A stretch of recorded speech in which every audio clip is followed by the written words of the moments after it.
Hey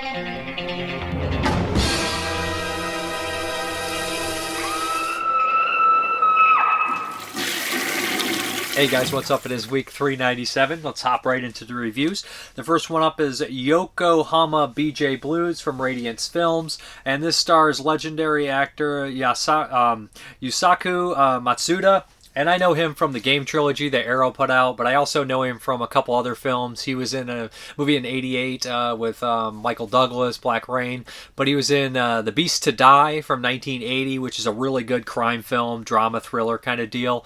Just an excellent actor, musician, very iconic, died at 40, so he has kind of a cult legacy. He was in a lot of films. He's a very memorable actor, and this one's no different. Now, this movie didn't really do very well when it came out, according to the kind of special features on here and everything like that. But yeah, let's get into this. This is Yokohama BJ Blues.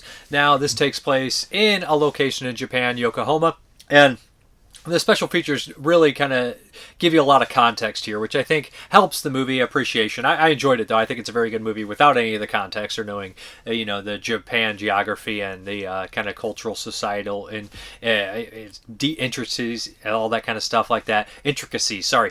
But so what we have here is kind of a private eye kind of guy. He's a musician on the side, or whichever you want to prefer, which one's on the side. He sings blues in this certain place. It's very kind of Americanized after World War II, is for my explanation. They do a lot of American music. Cover bands play in this location. So this guy is a lead singer. He's also a private eye. He has ties to the police and and crime families and things like that. So in the very beginning of the film, he is hired by this mother to try to find her missing son.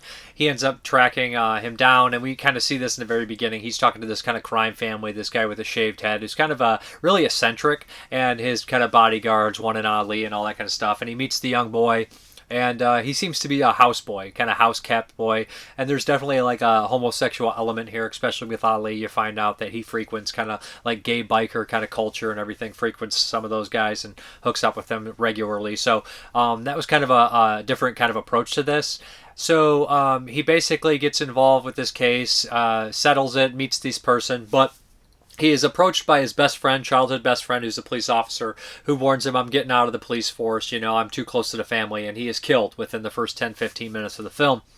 So the rest of the film is our lead here trying to figure out who committed the murder. There's also an old love triangle of history between him and his best friend's wife and all that kind of stuff. So there's a relationship in there as well. So it's all these kind of complicated things like that. And he starts to dig deeper and uses resources and whatnot. He's still playing music, still kind of eating his popcorn and drinking his juice boxes and just kind of living a kind of very sad life in a lot of ways. He's absolutely super handsome in this movie, and he's got a great kind of demeanor. He is kind of like not snarky, I'd say sarcastic at times, but kind of funny. But he's also seemingly endearing, and he seems to be somewhat decent of a person. And he's just really trying to figure out who solved this murder. He has to deal with his best friend's ex-partner, who's just a ruthless thug. There's a scene that's shot really well. It's through kind of a interrogation window, and we're just basically seeing this police officer one shot scream and yell at him and say, you did it, I know you did it, and beat the shit out of him. There's a lot of these kind of long shots of people being beat up in a fight with a gang. It's kind of all done in one shot. The thing is about this movie that stood out most to me is how it looked. And a lot of times you'll see movies, more modern films. You guys know I got a bag on some modern films, some modern tropes, I should say. So you'll see movies that are kind of like grayscale. Everything's drained of color and they're gloomy and supposed to be sad, but it looks really kind of, it's getting its message across. But after a while, you no longer want to look at the movie, you become bored with it and whatnot. This palette in this film looks glorious. It has like a smoky look to it, kind of like that blue kind of bar tinge to it, and the streets are foggy and everything seems kind of like it's like a little Blade Runner, but not that far advanced, but it just has like kind of a rundown industrial quality to it, and it looks gorgeous. It's a beautiful looking movie. Lead performance is fantastic. How he gets out of things, he's kind of an underestimated guy that kind of gets over on these guys and stuff. I like that.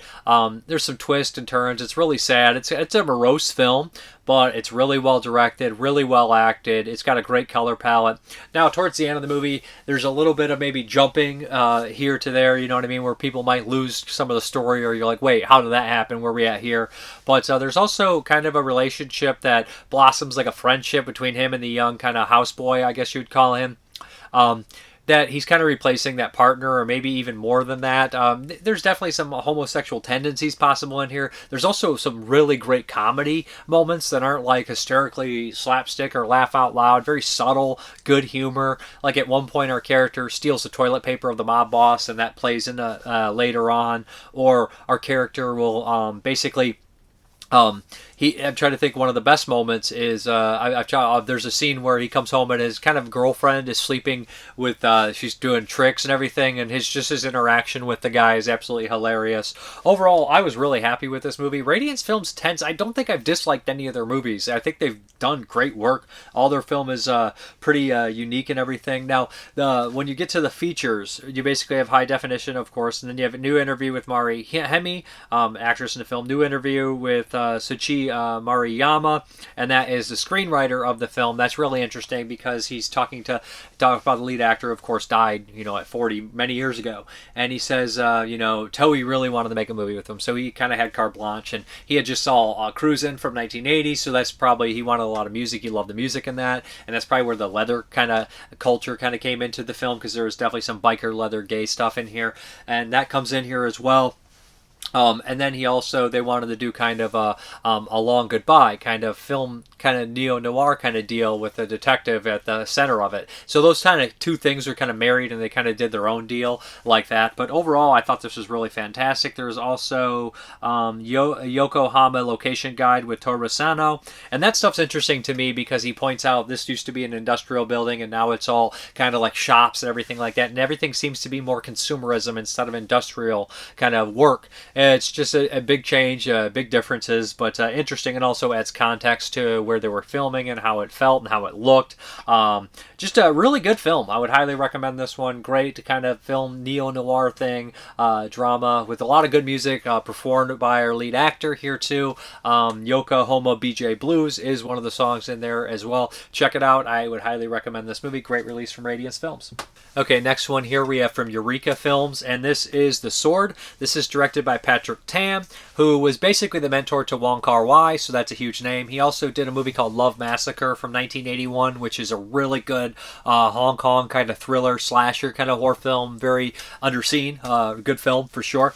Patrick Tam didn't ever become as famous, I don't think, as Wong Kar-wai in the Western world, but The Sword is a great film from 1980, and this is kind of like a little later. A lot of the Hong Kong movies would use these kind of scores that are in the early 80s, lifted from other movies, and I'm pretty sure the score was definitely made for this film, as far as I can tell. I might be mistaken there, but you do have kind of a big, kind of glorious score. Then I'm talking about the score of the first thing, but you also have like a weird, 80s almost synthy kind of, I don't know the word, almost like personal. It just feels really kind of almost magical, which fits this movie because it's basically about a sword that can kind of bend people's will, as they explain in the special features, in the commentaries. It's almost like, the Ring from Lord of the Rings, that just kind of changes people's mentality to possess it. It's an obsession film, as the commentary says, and that's definitely what it is. In the very beginning, we have this man who has found this sword, and he goes in and he's like, hey, can you guys make me one last brilliant sword to this brilliant blacksmith, and can you kind of fix this sword? And this guy says, get rid of the sword ASAP. Sorry. If you don't, this sword will come back and bite you in the ass. So we have that whole aspect. Basically, he doesn't say that, but that's just not verbatim, of course, but paraphrasing. So he basically says that, and we kind of fast forward to the future. And we have this swordsman who is out looking to basically become the best swordsman. He wants to test his might against all these other people, and he's out looking for these special things. And he runs into he has a kind of an old history. Where he comes from a small village, and he had a woman that he was in love with, and things didn't work out, and he doesn't know where she's at. But he ends up kind of helping this woman who's being attacked by this bandit. He ends up helping her out. This bald kind of bandit attacks her. He helps her out, and they kind of form this kind of friendship, if you will. Maybe a little bit more than that. Maybe there's some romantic tinges and everything like that. But what happens is through a series, he meets his old kind of lover, and she has been married now, and it's to this guy. And there's a great reveal of who this guy's true character is. He also has a bodyguard, which is kind of stunning. But what happens is he ends up having to rescue the newly met, kind of possibly like friendship, love interest girl. And there's a great fight scene in here. This movie is not like riddled with fight scenes. It's not just a non-stop fight scene. There's a lot of small character development. About 5 or 6 characters really kind of share the screen time. And it's all about kind of the sword. It's beautifully shot. I was actually like happy how it looked. It's not overly bright. Like I love Hong Kong movies. Don't get me wrong. A lot of the Shaw Brothers or anything like that. But this movie has more of like a darkly lit kind of thing to it, and it's beautiful looking. So and when the violence happens, it's pretty impressive. Like it's kind of like, whoa. You kind of take a step back, like when the sword actually does its work. The end scene here was actually fantastic. I literally did my jaw dropped for a second. It's rare for my jaw to drop, but in this kind of movie, it's kind of pace. It gets you in this pace, this not necessarily slow pace, but this kind of thing where you don't expect something like that to happen, and when it does, it just fits, and the impact is really hard. But I thought this was really great. It's almost a tragedy, really, with the characters and what happens and who dies and how they die and all this kind of stuff like that, all for this sword. And it ends in a beautiful kind of poetic moment at the very end during the credits where you're waiting. You don't really know what's going to happen with it. But hey, overall, I thought the sword was great. I thought it was a little bit different from the Hong Kong fare of the early 80s, honestly. It's not exactly fantastical, but it has a fantastical tinge, kind of grounded, kind of mixed with reality that makes it just a little bit special than a lot of the other, like, it's not exactly like a Wixie, like with the Wixie, the kind of like flying, fighting thing, but it has a little bit of that, but it's also not your straight up Kung Fu, like, avenging movie, and it's also not your straight up crazy horror film either. It's just a mixture of all these kind of little elements, and it's very entertaining. Very well acted, great characters, great moments. But as far as the special features are concerned, we have new audio commentary by East Asian film expert Frank Jin, and then we also have new audio commentary by cinema experts Mike Leder and Artie Venema. Forging ahead, a new interview with martial arts expert Wayne Wong on the sword and the Wixie genre. So he does call it more of in the Wixie kind of deal, but I just felt like it felt almost a little darker. It felt like dark fantasy instead of lighter fantasy. Andrew Heskins on Sword, a new interview with film critic Andrew Heskins, Eastern Kicks, trailer, limited edition collector's booklet featuring new essay by East Asian cinema expert Ling Wing Fei. An archival interview with director Patrick Tam. So 1980, great film, really happy with it. That is The Sword. Okay, the next one up is from 1979. It's from 88 Films, and this is The Kung Fu Instructor. And this is actually by the same director of Human Lanterns, which is a great horror film from Shaw Brothers from 82. This one is definitely not a horror film, so this is definitely two gangs at each other's throats in, of course, period piece kind of classic Hong Kong kind of deal. So basically what we have here is they've divided this town. Anybody who crosses the line loses a limb. One side is obviously more aggressive, this one school, and they're basically fighting these two schools. These two side kind of factions are fighting for this amazing Kung Fu instructor. This Kung Fu instructor uses the pole kind of deal. He's great at it, and he's a good person. He's a good guy. He follows these morals and everything like that. So what happens is they're constantly fighting for him. They want him to exclusively teach their school, the kind of villains of the film. But he refuses to outright. He wants to be able to teach who he wants. So they frame him, make him look like he's an adulterist and a murderer and everything along those lines. He has to hide out at their school, and he starts to train them. And he realizes their students are kind of mean. They're bullies. They're angry. They push back. They don't listen. All this kind of stuff like this. While one of the other kids from the other school is kind of spying and trying to learn himself and all these kind of things like that. But he wants to end up teaching him, and that causes a fraction, of course, between these people, and it ends up pitting these two against the entire school. So that's kind of the plot of this movie, The Kung Fu Instructor. There's a lot of training segments. There's a lot of goons. There's a lot of villains. There's a lot of fights in the streets where they kind of collide between that line and everything like that. That's really good. The bad guys are memorable. We, of course, have the head honcho bad guy who's a long hair. We have his little kind of yes man that follows him around everywhere. Then we got like 3 younger goons. I think one of us is his son, and then his 2 kind of mustachioed henchmen that kind of follow him around.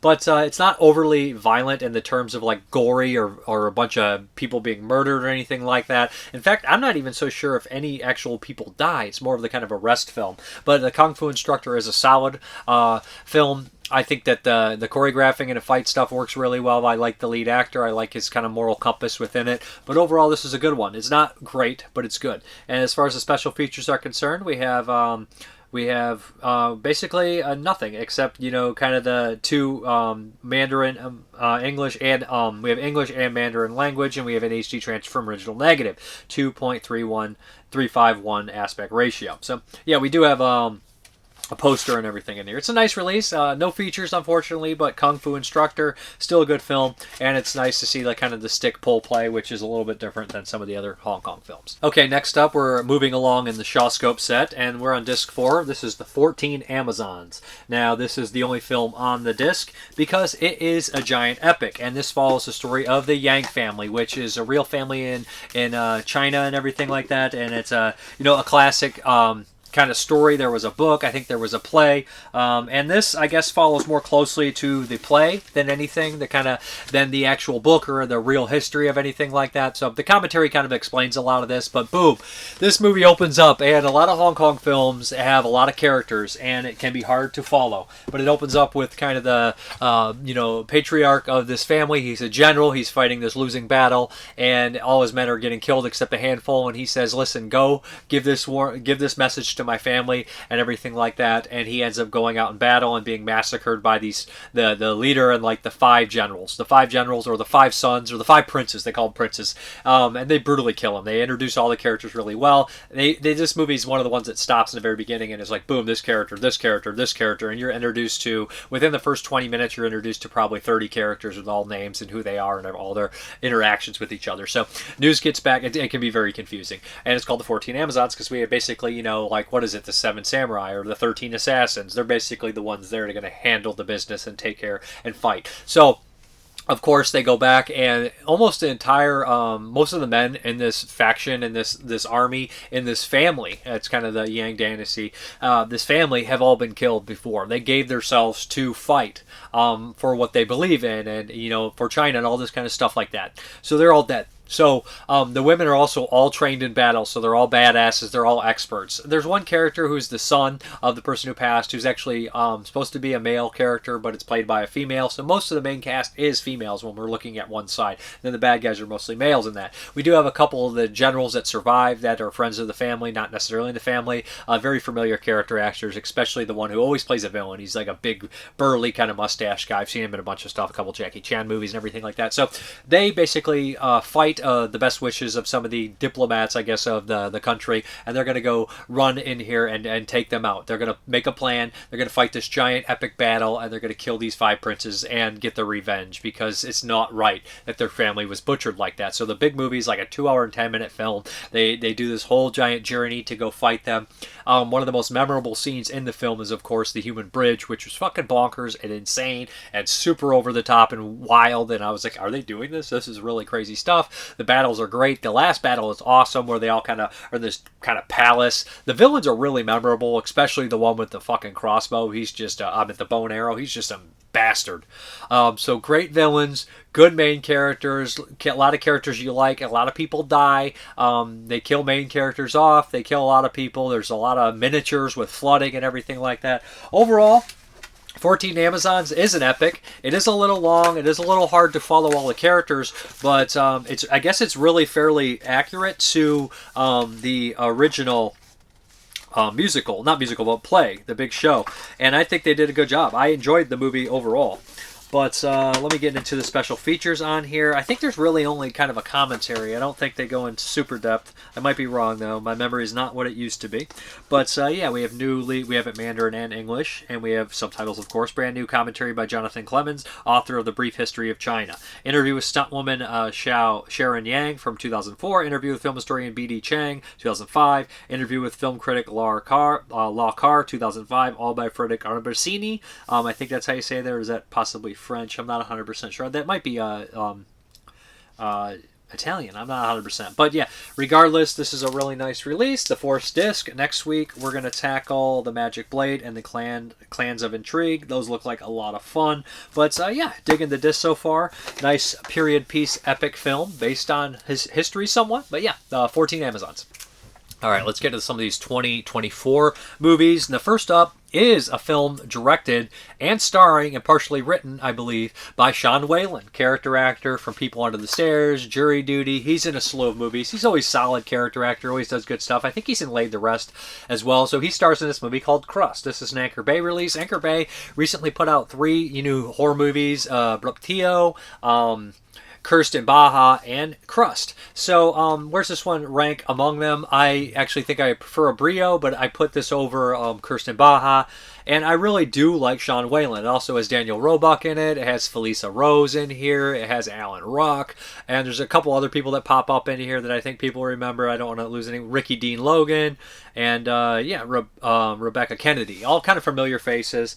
So it's black and white. And this movie is complete nonsense by plot. But I think it does have a lot to say, and I think it's pretty successful with what it has to say. Whalen is an old child actor. He was kind of famous for being in like this show where there was tons and tons of siblings. I can't remember. It's like 14 or something. I can't remember exactly the name of it. Alan Ruck and him are the only surviving people from the cast. They don't interact. Whalen has gone into kind of obscurity. He works at it. He runs a wash, basically laundromat.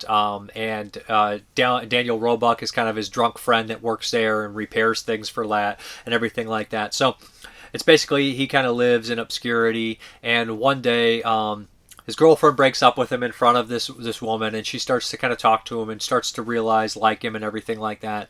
And these kind of assholes that are in the laundromat play a prank on him because he goes in the back and he gets caught doing something that's probably very private for most people, hopefully. And he becomes kind of an internet sensation, and everyone realizes that he's still alive. And they start to focus in on him. They think about making a reunion show, all like that, Fuller House and everything like that. And Alan Ruck shows up, but at the same time, his tears and his crust and all that kind of stuff is in a giant pile of socks, and for some reason it brought it to life. So basically he has this little kind of creature that's made of socks that he named Crust, that's really kind of cute and follows him around, but anybody that fucks with poor Whalen, Vegas winner, it eats him. So that's pretty much what's going on here. It's a comedy. Daniel Roebuck's fantastic. He was also in Terrifier 3 this year. Daniel Roebuck's just a great actor. Let's be honest. I think he's just never been appreciated as much as he should be. Whalen's the same. I love character actors. I like when they get recognition. I like when they get to be the center of attention. So it's really nice to see Whalen do this. He's always was solid, always memorable. He's good in this. He gets to flex his muscle too, and I think he gets to speak his mind a little bit about fame and about how people use it and how people can change from it. And there's all that kind of stuff in there. There's also a lot of satirical stuff with the news and how they treat celebrities and how they talk to each about things. It's just kind of really fun. It's definitely satirical, 100%. I love Crust. He's adorable. Whalen gets to flex his muscles in acting a lot. I'm sure they've always been there. Of course they've been there, but he doesn't really get that push in a lot of movies. He's a smaller actor character in the movie, but he always does a good job. This time he stars in it. Great job. Daniel Roebuck's good. Felissa Rose is fun. Alan Ruck has a small role, but a funny role. Overall, Crust is a lot more entertaining and deeper than a lot of people would probably think. I really enjoyed Crust. Some of the special features are bonkers. It's low budget. It's super low budget, so let you guys be warned on that. But I also got to give a shout out to Rebecca Kennedy, who's an actress I've seen before. I can't picture her, what she's from, but she does a really good job as well. But the movie's darker than you think it's going to be, too. So commentary with writer, director Whalen. Dorothy, 50 years later. What would Dorothy be like? Many years after Oz, written by Whalen, directed by Brandon Toast. Dorothy 2, The Bump and Run, featuring Whalen and Daniel Roebuck. Jeez, that is some crazy, funny, uncomfortable shit. So, and then we have Q&A from across the Los Angeles premiere. Check this out. Sounds like it's up your alley. Give it a chance. I enjoyed it. It's not going to be for everybody, but I like little creatures. And I do like the ending a lot. Good stuff, Crust. All right, next up is Quadrant by Full Moon, directed by Charlie Band, of course, legendary producer and director, filmmaker Charles Band, who runs Full Moon Entertainment, of course. So Quadrant. Now, I had heard a little bit about this movie, didn't know too much about it, but I went in somewhat blind, and right away I was like, oh, the concept of this is really cool. It's a lot like Shadow Zone, which Full Moon put out years ago by J.D. or J.S. Cardone. He also directed Slayer from 1982, which is a really cool cool movie. And conceptually, Slayer is great, and conceptually, Shadow Zone is really cool. So this is kind of in that vein, but a little bit different. This is definitely something that I think is really cool. It's a very low budget, very dirt cheap. So we have these kind of people that are doing this kind of programming thing where it's Quadrant. It's called Quadrant. It's supposed to help people face their fears. And what they have they're working on one patient, but they bring in a new one. And this girl is madly obsessed with Jack the Ripper. She's always been obsessed with Jack the Ripper, so she goes into the Quadrant. Basically, it's a whole weird kind of AI, kind of virtual reality thing. It looks like it actually was all created with AI, from my understanding, everything like that. A lot of the effects were. Sometimes they work in this kind of weird world. It can work if you think about it, because you're in a fake world. So you're like, whatever, I think you can go for that, get a little bit further with that. Sometimes it's a little strange. But basically what happens is she goes in here, and instead of, facing her fears, you realize she doesn't have any fears. You realize that she's somebody that wants to embrace the dark side. And that kind of fucks up Quadrant, what it's about. She starts to kind of befriend the other guy who's in Quadrant, kind of almost manipulate him, and it kind of switches everything like that. The one thing I noticed within the first 30 minutes, I was like, oh, there was a lot of nudity in here, and you don't really see as much nudity in horror films anymore. So there's a lot of nudity, there's a lesbian kind of love scene, and there's some Jack the Ripper style murdering. The special effects aren't fantastic. There might be some CGI blood that doesn't look great. Conceptually, I think Quadrant's really cool. I actually really like the lead actress. I think that she's unique and cool, and she looks really cool as well. So I enjoyed her performance. Overall, it's kind of only like 4 or 5 people within here. You know what? It is a little seedier than Charlie Band would typically do. Usually he's more of an idea guy, a sci-fi guy, a fun kind of guy in his movies. This one is a little darker than a lot of his other films. I think it's a pretty cool one. It's not perfect. I think it loses. The first act, I think, is more intriguing and better. I really liked it. But it loses a little steam. Overall, I still think it's worth checking out. Interesting concept on a low budget. That's all you can kind of ask for sometimes when the budget's like that. As far as the special features, we have Video Zone behind the scenes of Quadrant, table read with actors, and Pulp Noir announcement video. And this is going to be, I kind of think, a new series that Full Moon's putting out. So check it out. All right, let's get into some more of these 2024 releases. And the first one up is by Kurosawa, of course, director of Cure and Sweet Home. And this is from Sloppy Seconds. It's a bootleg. I will buy an official release if it gets Blu-ray or anything like that. And this is Chime. This is a 45-minute kind of short. And his films are very bizarre. I think Cure's really great. In fact, I've seen a couple of his films. And he was kind of in the J-horror movement, with stuff like Cure, like I said. So Chime, 2024. This is a really quiet film. I think it's hard. How like the horror of things are bizarre. So basically what we have here is we have a chef who is trying to move on to bigger things. He wants to be a head chef at a very fancy or good restaurant, reputable restaurant, but he's kind of trapped teaching kind of people that just want to learn how to cook for fun, those kind of things like that, and this class and whatnot. And one day one of his weird students basically tells him, "Do you hear that?" And he says, "No." And the teacher is very kind of like, he's cold and distant, but he's patient, and he doesn't seem like he's very aggressive or mean-spirited or anything like that. So very kind of like just cold and calculated kind of guy. And what happens is he's telling me he hears this kind of chime, I guess, if you will. And one day the guy is always bizarre and weird. He ends up killing himself right in the middle of class in front of everyone. Blood everywhere. And this bothers him. The detective comes in and all that kind of stuff like that. And it just seems like for a while we're just kind of carrying out our everyday life. And it just seems like the way it's shot, the way it feels, it just seems like there's underlying tension throughout. Maybe because we saw that, maybe because we're waiting for it, or maybe because you feel trapped within your life, trapped within your world, trapped in your place in society. But, of course, that suicide, or maybe that idea that he mentioned, you hear that sound, you hear that chime, it's contagious possibly, or you know what I mean, it starts to take over the next person, if you will, or maybe it's all mental, maybe it's just how fragile human beings are. So you get to that kind of idea where you're asking kind of weird questions like that, like Cure's like that too. You're like, where it passes on a sickness, you kill somebody, then somebody has to, it's really kind of crazy like that. And it's fun because his movies usually follow these like big detective stories and elaborate stories, and they're like 2 hours long. This one's like 45 minutes long. So you see like a detective in an alleyway, and he's like, "Hey," and you're like, that guy would be digging into this case further and further if this was a feature-length movie, but it's just a little glimpse of him here, and you kind of just a little glimpse of a story. But what happens is, and without spoiling too much, other people die. There is a pretty brutal murder, and there is a really even more brutal job interview. But Chime is really well done. Really liked it the first time. I think multiple viewings it could get much better. But it's just kind of a haunting movie. Great movie. I think if you're a fan of Japanese horror or Japanese J-horror from that time period, 1996 to 2007, I think you'll love this. I think you'll adore this movie. Like a Pulse, or he did Pulse as well. So, his movies aren't the easiest to approach. And I had trouble with Pulse the first time I saw it. And boy, was I wrong. Pulse is great.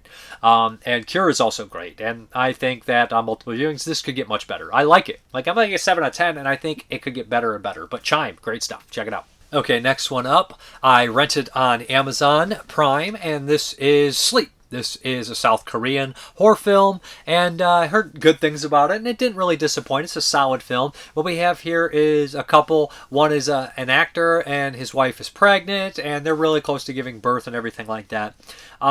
He kind of has trouble sleeping occasionally, and they share this apartment, and they're always kind of being yelled at for keeping everybody up. But the husband is sleepwalking at times, and one day she starts to talk to him while he's kind of in half sleep, and is there any pretty girls on set, all that kind of stuff, and she gets mad at what he says and kind of playfully slaps him a little too hard, I think, kind of a little aggressive, and he starts scratching. He ends up scratching his face. He ends up getting fired off the TV show he's on, and the sleeping problems get worse and worse and worse. They go to a doctor. He's giving him medicine, but before long you don't know if there's something wrong with him. Is he possessed? Is he gone crazy? But you need to look a little different and further into what's happening, and you realize maybe it's something else entirely. The idea of what lack of sleep can do to you, what lack of sleep can do to everyone around you, and with the stress of a newborn child that's constant because something really fucked up and tragic happens before this baby's born, and then it gives you the idea that something could happen to this baby,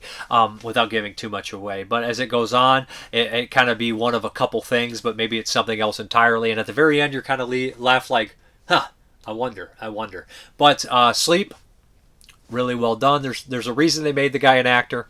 There's a reason they have that slap in the beginning be so hard, because it's just a little kind of, it plays into the script, it plays into the story, and it all makes sense at the end. Sleep, good stuff. Check it out. Okay, the next one is a theater watch, and this is Y2K. I was excited when I saw the trailer for this in the theater. I thought it looked fun. I'm definitely the demographic for it. I was born at this time. It takes place in 1999. I was 13 years old, a little younger than these kids here. They're probably 16, 17.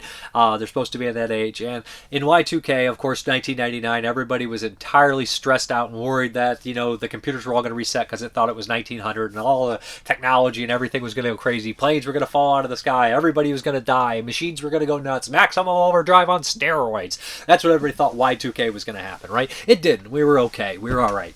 But yeah, so basically what happens is we follow this kind of this nerdy kid who's from It.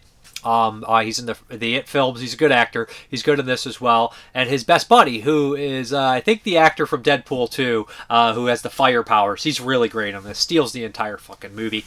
But so basically what we have is these two, they're best friends. They're kind of outcast a little bit, and we're going to recreate 1999. We're going to kind of follow that story. They watch them go to the video store, watch them meet all the kind of cliques in the city, the kind of break your fucking face tonight, skater kids that fuck with them and talk shit about them, the kind of cool preppy sports athletic kids, all that. We kind of see all these different people within who was it in the high school in the 90s, late 90s. Everything was super cliquey. In the early 2000s, everybody was in a clique, everybody dressed a certain way and whatnot. So he's kind of an outcast, but it's New Year's, and they're bored, and his heavy-set buddy, Daniel, convinces him, hey, let's go to this party. Why not? Who gives a shit? Quit being a baby. So they end up going, they get drunk, and they're starting to have a lot of fun. Our lead here is starting to kind of talk to the girl that interests him, kind of a nice, smart girl, but she's also on the popular side.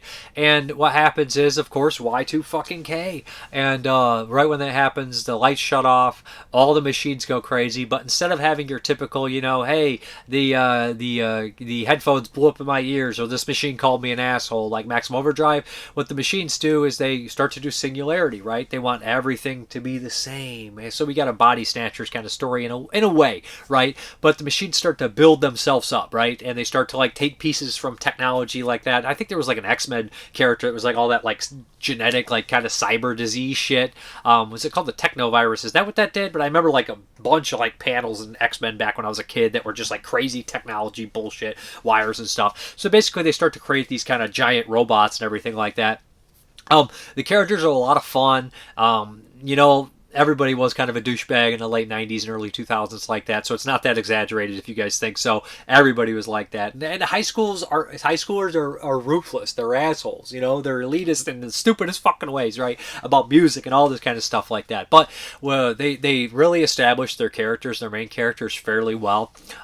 They give them moments to shine. Nobody's really killed unceremoniously, which Deathgasm, which is a great movie, but there's two characters that are important in that film, and they kill them unceremoniously in a shitty way. Bothered the fuck out of me in that movie. This movie doesn't do that, but what it does do is there is a certain moment in this film within the first 30 minutes, and you become quite attached to certain things, and they decide to do something that I think, of course, it's the catalyst for certain characters, but it was a big fucking mistake. And they should have done that later. Big fucking mistake. It is what it is, but it really hurt the film for me. I thought it was a poor choice. I think overall the movie's a lot of fun. I think that the first act is fantastic with all the Maximum Overdrive craziness. I think the second act kind of settles down too much.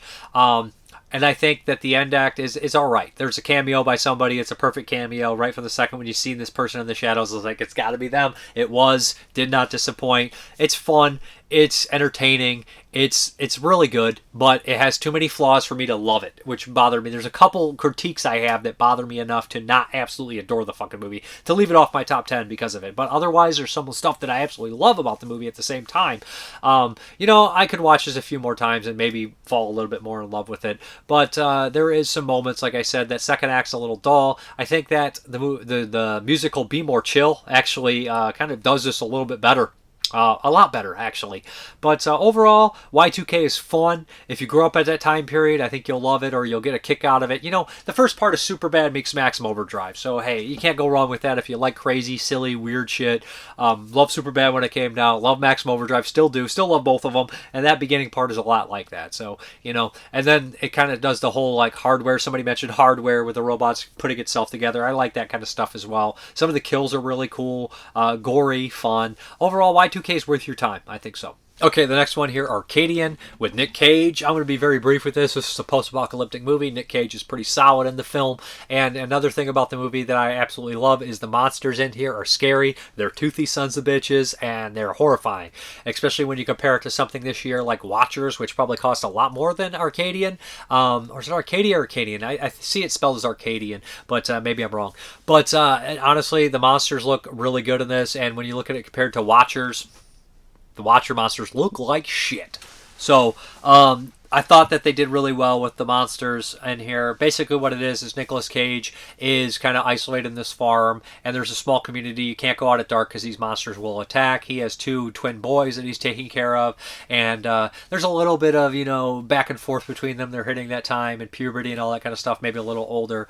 Of course, some tragic things are going to happen. Nick Cage is hurt right in the beginning of the film, so he's kind of out of commission, and it's up to the boys to try to save him. There's some good attacks, some spooky moments. Overall, it's kind of a decent post-apocalyptic movie. I really wouldn't go nuts about it. I liked it. I didn't love it. I probably won't be revisiting. Next one is Infested, the other killer arachnid movie of the year. The other one is Stung, which I liked. I liked a lot of it, and I didn't like some of it, so it's kind of like a mixed bag for me. I still give it like 6.5, 7, which is not a bad rating.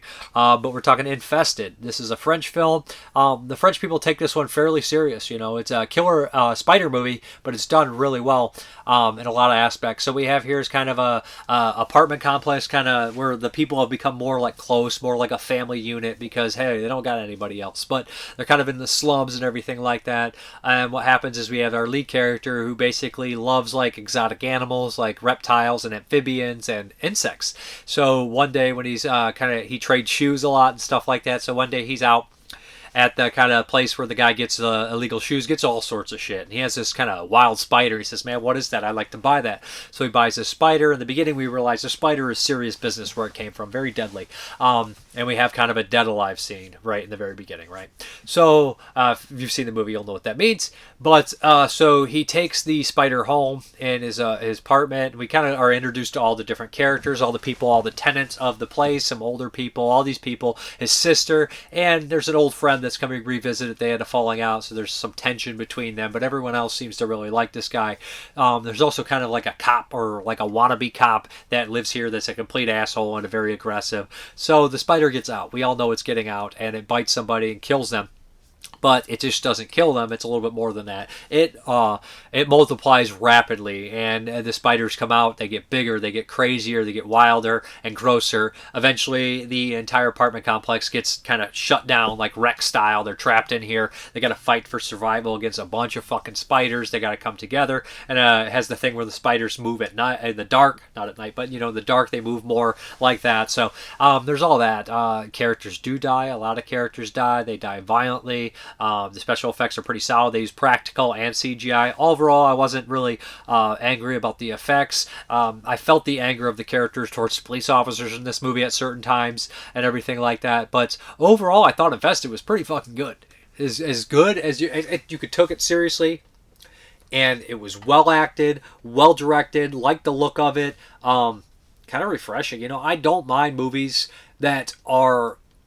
I always complain a movie that's taken seriously and asked me to buy stuff, but if it's kind of a animals attacks or killer monster movie and it's taken seriously, there's some rules that you gotta let bend, and I don't think that they really break much of their own rules that they establish in the film. So overall, I thought Infested was a pretty solid movie. I think that most people will like it. If you're looking for a killer bug movie and you're like, man, bring back the 70s serious killer bug movies, although they have they have kind of a goofy element to them, not intentional all the time, but you know what, I like this is good stuff.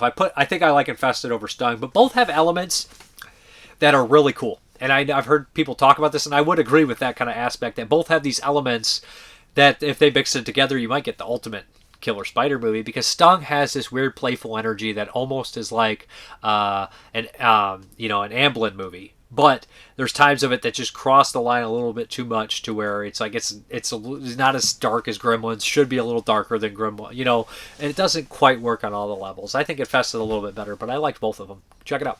All right, next, from 1984, I wanted to pop in something for myself. I wanted to do this for myself. I'm tired of watching 1982 movies. I'm tired of watching 2024 movies and a lot of other things. I'm just kidding. I love it all. I'll do it forever. But this one from 1984 from Vinegar Syndrome was one I never seen. I like horse spoofs sometimes, satirical horse spoofs. You never know what I'm going to get. This is Bloodbath at the House of Death, starring Vincent Price. It also has this guy here who is kind of a big deal in Britain at a certain time. He had his own kind of variety show kind of comedy deal. Kenny, what is his name? I'm going to find it here.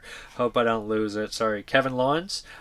Or no, that's the commentary track. Duh. I know his name is Kenny something. Where is it at? It's not on it. Kenny Everett. So I wanted to make sure. He was not a big deal in the West, and this movie didn't really get a release in the West, so I had never seen Bloodbath in the House of Death. I had the old Nucleus DVD. Happy to see it released on Blu-ray from Vinegar Syndrome. They do a great job. Movie looks spectacular. Right in the beginning, we have, it says, house for, old people, or, old, sophisticated people, and, summer camp girls or something, so it's absolutely ridiculous. We see a bunch of really stupid kills, people shish kebab, people struck by lightning, and it's complete nonsense. We have the whole police show up, a bunch of gags, a mile a minute, in the vein of those early 80s movies like Student Bodies or there's Pandemonium or anything like that. I think it's better than Pandemonium and Class Reunion. I don't think it's better than Wacko, or I don't think it's better than Student Bodies, but hey, that's a personal preference. But Bloodbath at the House of Death, I was entertained by. So what we have here is a group of paranormal investigators that want to come in here. There's 8 of them. I don't know necessarily if they all come from the same reasons, but there's a bunch of them. Pamela Stevenson is one of them. She's kind of a known quantity. So basically what happens is there is a cult that is led by Vincent Price, and he's been doing it for 700 years, as he explains, so you piss off. That part's great. So Vincent Price is one of the best of all time to ever do it. He's having a blast in this movie. He's fucking hilarious. Made the same year as House of Long Shadows by Pete Walker, where he shared screen time with Christopher Lee, Peter Cushing, John Carradine. So that also is kind of a weird kind of spoofy kind of horror film. So this one's all out spoof. It's not just a horror comedy. I would call it more of a spoof level. So he runs this weird occult, and they want to bring back Satan or something along the lines, but there's also an alien element. It gets absolutely fucking ridiculous and bonkers. So these weird cult people are kind of wandering around the castle, but at the same time, our group of paranormal investigators all of a sudden get weird, creepy doppelgangers. So these doppelgangers start to pick off our cast and everything like that, and then we kind of do a Rocky Horror Picture Show. I don't fucking know. There's a couple actually gross moments in this movie. There's a seed surgery flashback that's meant for jokes, and like they're pulling out hamburger, and for some reason it just registered as fucking disgusting to me. I was like, this is gross. There's a really stupid mole kill that is funny. There's a lot of silly, stupid humor. It's not really a really overly sexual movie, although there is an entity that, satisfies some people, which maybe it's a parody of the 1982 movie, The Entity. There's definitely like some parody and funness of other horror films in here. Overall, there's a couple gags I really like. Kenny Everett is wearing a fake leg, a fake boot, and he's walking down the stairs just breaking every fucking step. I thought that was a great gag. Overall, it's all right. I like it. I don't love it. Watching Vincent Price on screen was a treat.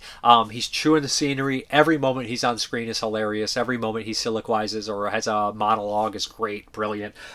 He's very funny. The special features are pretty solid as well. We have newly scanned from 4K, 35 camera elements, commentary track with film historians Jonathan Rigby and Kevin Loynes, Crying with Laughter, an interview with co-writer and actor Barry Cryer, and he's also a comedian, knew Kenny Everett very well. He's in the movie, but he has a lot of nice things to say about the movie. Kenny Everett, the movie, he's like, obviously it didn't do very well.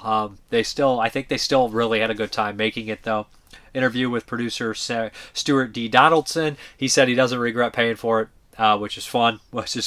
He says, if I would have lost all that money again, I'd still do it. And then running the Bloodbath, a look back at the making of a cult classic. This is an archival feature at 23 minutes. Has a handful of people in here. They talk about the actors, and Kenny Everett gets a lot of, he gets brought up a lot. He's since passed, of course. He's not in here in the interviews, but overall, some nice special features, and I like the movie. I would watch it again. If I saw it when I was really young, I'd probably have more of an affinity for it, but Bloodbath at the House of Death, we're checking out if it sounds like it's up your alley. All right, we're not going to roll the 1982 video. It's going to be very quick here. Only one this time. Rewatch Invaders of the Lost Gold. I'm still in Vincent Price mode for some reason. But this is 1982. This is actually directed by the guy who did Don't Open Till Christmas from 84, which makes sense because the producer on this bad boy is Dick Randall. Dick Randall also produced Don't Open Till Christmas, Pieces, some other stuff like that. Invaders of the Lost Gold is from Severin Films here, and I don't love this movie. I've talked about it before. It's not a very good film. The opening is actually really great because it's like a big action set piece. You're like, this is going to be pretty fucking good. It's shot in the Philippines, of course, and it basically follows the story of kind of the legend of these Japanese soldiers kind of carrying this gold and hiding it in a Filipino cave and everything like that. You know, a lot of low-budget movies were made in the Philippines, so perfect to do it here. That opening is great. So it's 1945, and we fast forward 40 years down the line, and there's three guys who made kind of a blood pact and everything like that, that they would go back together to get this gold and never tell anyone else, and they'd have to do it together. Of course, Edward Purdom from Don't Up Until Christmas and Pieces gets whiff of An Absurd from 1981, gets whiff of this, and he starts to look and try to figure out how to get to this fucking gold. He does some really shitty things, but he ends up getting this expedition ready with some people paying for it and everything like that, and they're going to go to the Philippines with a ragtag group of people and try to find this fucking gold. Now, it's a little bit more complicated than Edward Purdom would like, because Stuart Whitman, legendary kind of actor here, is basically the guy. They know each other, they don't like each other, but the money man wants Stuart Whitman because he knows he's going to get the job done. Also, Stuart Whitman brings on one of his buddies, and his buddy's wife comes along, and Laura Gemser. Classic Black Emmanuel, right? And Woody Strode is following the rich guy. At this time, Woody Strode was not good with dialogue, obviously starting to lose kind of his memory and things like that, so I think he was getting fed his lines, it shows. And he also seems ADR, love Woody Strode, but gotta tell the truth. So he's on the mission, and Harold Sakata, of course, Objob, is also on the mission to find the gold because he's the last remaining Japanese guy still alive. So we got this whole group of people, ragtag group of people, amazing B-movie cast. You got like I said, here we go. Edward Purdom, Stuart Whitman, Woody Strode, Laura Gemscher, Harold Sakata. Fucking 5 fantastic names. Directed by that guy, Alan Berkshire, who did Don't Open Till Christmas, which is an absolutely ridiculous movie. But as it progresses, we realize this is not going to be a great... I mentioned Stuart Whitman again, but... this is not going to be a great film. Obviously, budgetary constraints, some really bad ADR. There's a scene where Woody Strode's talking to Stuart Whitman outside after they kind of had a bar fight, helping each other and everything like that. And you'll hear the traffic in the background where Stuart Whitman's talking, and then it'll cut to Woody Strode, and the traffic in the background's not there. Obviously, ADR, and he's just like, yes! And you're like, fuck me. And obviously they had some sound issues and everything like that. But even in the most low-budget movies nowadays, that's not typically what you hear. Technology has come a long way, but still, a lot of cheap movies, a lot cheaper than this. But anyways, I meant that I love that it's on location. It starts off really fun, like a jungle adventure movie, right? You're like, oh, this is cool. And I fell for the trap again. You know, the first time I watched this, I was like, man, I rated this really low. So I'm back and rewatching it, and I'm like, this is pretty cool. That opening war scene is pretty intense. A lot of things going on. As it moves forward, I'm like, this is starting to get bad again. Edward Purdom, of course, you know, he's a dickhead in the film. He's going to start picking people off and all these kind of things like that. And Woody Strode has the worst death ever. What a crummy death. Love Woody Strode. So many legends in this movie. But Harold Sakata does decent. He's funny. He laughs a lot. Not as good as his output in the William Grafé movies. I think he's better in those like Mako Jaws of Death and Impulse. But, you know, it's okay. Like, his performance. Overall, the movie itself is not great. I lose interest. I do not like this movie. Never liked this movie. Probably never going to like this movie. As far as the special features, Rumble in the Jungle interview with director Alan Birkinshaw. Outtakes from Machete Maidens Unleashed with director Alan Birkinshaw and wife of producer Dick Randall, Clarice Randall. Dick Randall, God bless his soul. He produced a lot of great stuff. Invaders of the Lost Gold is one of them. And I do like Don't Open Till Christmas, too. So, I mean, obviously this movie was budgetary constraints on location. So, I mean, it's a lot of stuff going on. I just do not like this from 1982. Yeah, wouldn't recommend. Okay, the Patreon pick is Hanzo the Razor. This is my old DVD set here. There is HD print streaming, but I don't know if we've had a nice release stateside. But this is the longest arm of the law. That's great. But Hanzo the Razor, the first one here, Sword of Justice. So I'd never seen these. I'd heard about them for years. I've had the DVD set for years. So Hanzo the Razor here. I'm so glad I watched this first movie. It leads off right to the second one. So I wanted to watch the second one. Didn't have time. But so we have Hanzo the Razor. Of course, he is a police officer at the time. This is a period piece, but not super ancient, right? We still have firearms at the time, occasionally. But Hanzo the Razor is somebody who follows his kind of own moral compass, an outsider. And in the very beginning of the film, he will not pledge allegiance to the whole group of everything. Everybody has to plead an oath to the police force, and he says, why would I do that? Everything is corrupt. We let these rich people get away with murder, and then we're sitting there ruining farmers' lives for nothing. And he's right. Although he's right in so much moralistic ways, he's also really kind of a bad guy in so many others, which makes him a very interesting, crazy, great character for a star of a Japanese kind of movie like this. So what happens is he is essentially arresting some guy for running away. And what happens is we learn in the very beginning, after he kind of is stopping this guy says, don't hurt me, I have some really valuable information. So Hanzo the Razor acts like he kills him. He fakes kills him, and then he gets all the information from him. And this guy says, listen, there is a prisoner that's really high profile that they let escape for whatever fucking reason. I do not know why.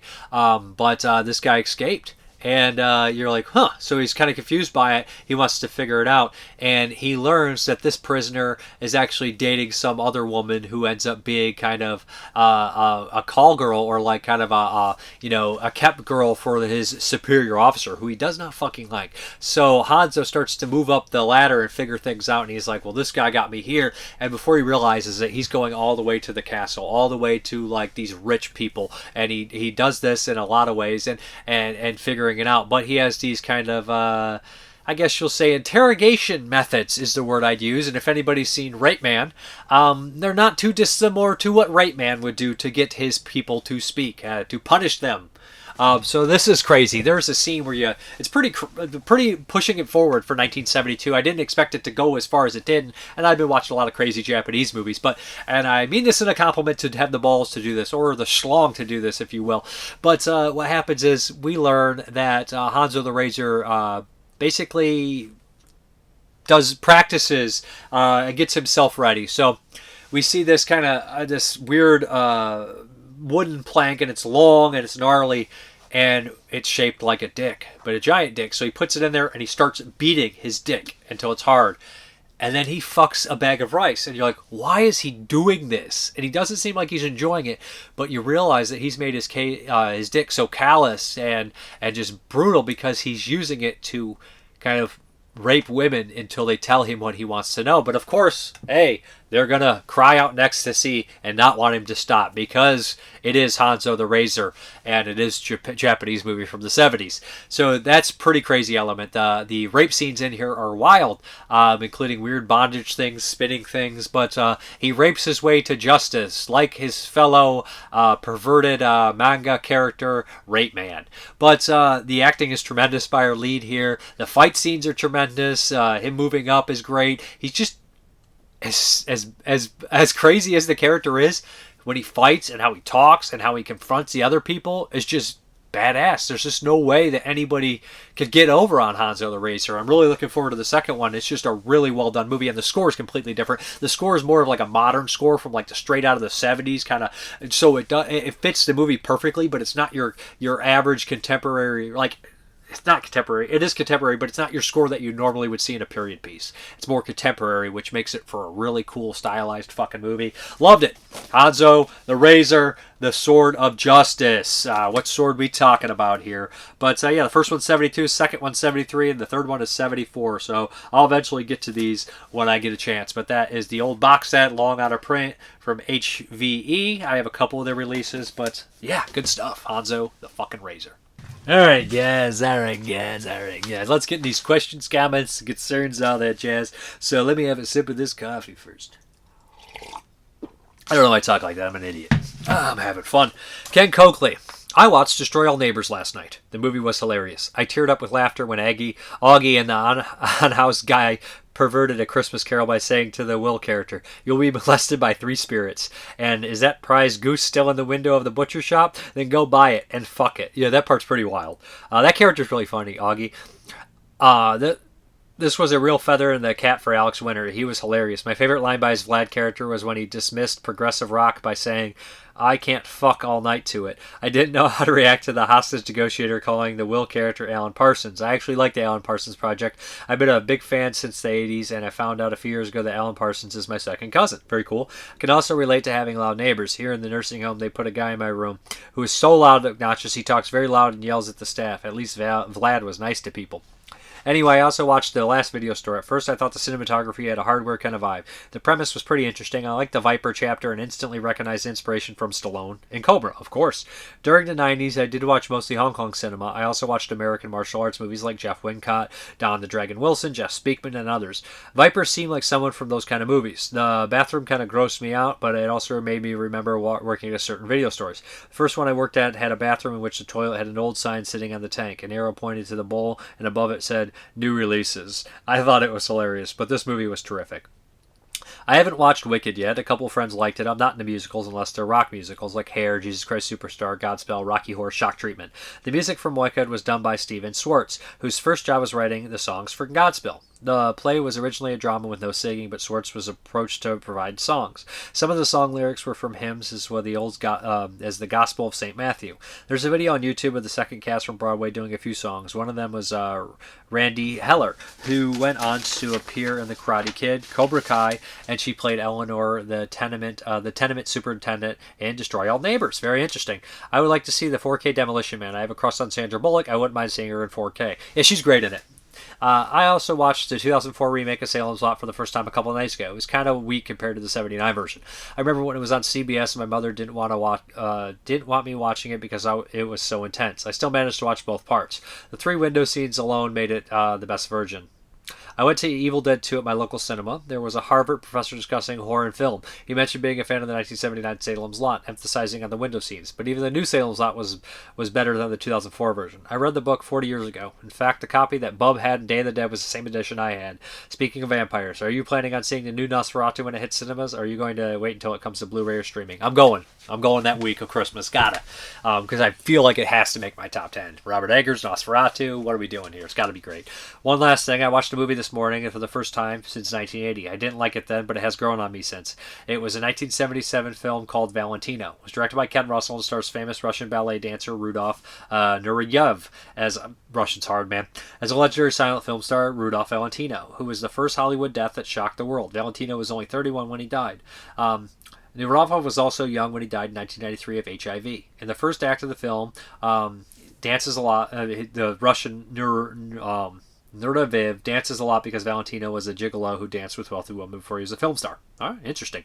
Nick Moe from Belgium. Having come to love the works of Juan Pico Simon, I'm sure to check out Sea Devils because I want to view as many of his films as possible. So far, I liked what I've seen. While I don't like every movie Xavier Gens has made, he's a great director, so his Mutant Shark Disaster flick might be enjoyable at the very least. Questions. Have you seen Xavier Gens' Cold Skin? If so, did you like it? I really enjoyed it because the film was quite Lovecraftian. Yes, I did. I reviewed it on the channel. I remember liking it. Really well done. Big action, cool set pieces, good monsters. This week's show deals with home invasion and nasty neighbors. Do you ever fear you'll get unpleasant or insane neighbors, or have you ever had people in your street you really didn't get along with? I mean, when I was a kid, we terrorized the neighborhood. Yeah, that's just the way it goes. Kids are annoying. But no, I get along with my neighbors. Just small, bitter things like, hey, somebody cleaned because I put sticks by the side of my barn. They wanted them gone. They called the city instead of just telling me. Dumb shit like that, but nothing serious. Come on. What's action comedy top 3? I bet Big Trouble in Little China is on there. It's hard. That's so hard. That's such a broad, giant genre. I love Big Trouble in Little China, so let's put that on there. Action comedy's tough, though.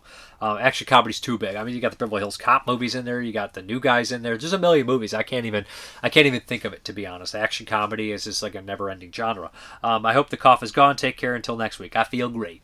Bad Brains. Hey, Dave, I checked out Severed Spider Labyrinth. It was excellent. Quality episode. Thank you. Oh, Spider Labyrinth is fucking awesome. Mike Moore. Yes, action and comedy movies seem to be dead these days. Crazy how horror seemed to come back in many ways the last few years, but in my opinion, you would have been hard-pressed to find too many good action or comedy movies these days, even on the indie circuit. I agree.